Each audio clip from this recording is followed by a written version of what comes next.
ద్రవ్య పరపతి విధాన సమీక్షలో ఆర్బీఐ కీలక నిర్ణయాలు తీసుకుంది. మరోసారి ఆర్థిక వడ్డీ రేట్లను ఆర్బీఐ తగ్గించింది. రెపో రేటును 0.5% మేర తగ్గించింది. వరుసగా ఐదోసారి రెపో రేటును ఆర్బీఐ తగ్గించింది. వృద్ధి రేటు 6.9% నుంచి 6.1%కి తగ్గించింది. 2020-21 సంవత్సరానికి గాను జీడీపీ అంచనా 7.2%కి ఆర్బీఐ సవరించింది. ప్రస్తుతం శక్తికాంత్ దాస్ మీడియాతో మాట్లాడుతున్నారు. లైవ్ లో చూద్దాం. Turning to external sector, with merchandise imports contracting faster than exports, the trade deficit narrowed during July-August 2019.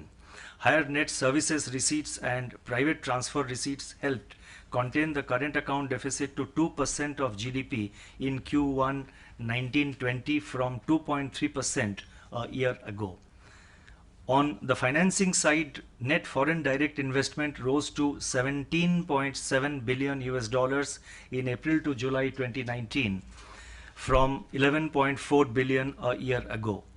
Net foreign portfolio investment, excluding the voluntary retention route, was of the order of $3.3 billion during April-September 2019 as against net outflow of $11.5 billion in the same period last year.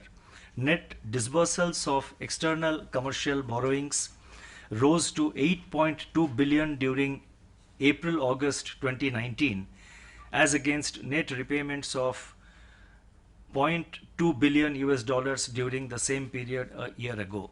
India's foreign exchange reserves were at $434.6 billion on October 1st, 2019, an increase of $21.7 billion over end March 2019. On the inflation front too, there have been positive developments. Consumer price headline inflation has moved in a narrow range of 3.1 to 3.2% between June and August.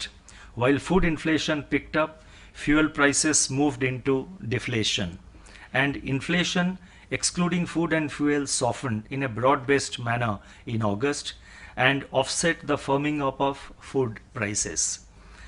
Inflation expectations of households rose by 20 basis points for the 1 year ahead horizon, but this possibly reflected households' adaptive expectations in response to the rise in food prices in recent months. Manufacturing firms see weaker pricing power in Q3, which renders the outlook for selling prices benign. Overall, liquidity in the system remained in surplus in August and September. Reflecting easy liquidity conditions, the weighted average call rate WACR traded below the policy repo rate in August and September. However, monetary transmission remains work in progress. As against the cumulative policy repo rate reduction of 110 basis points during February to August, the weighted average lending rate WLR on fresh rupee loans of commercial banks declined by 29 basis points.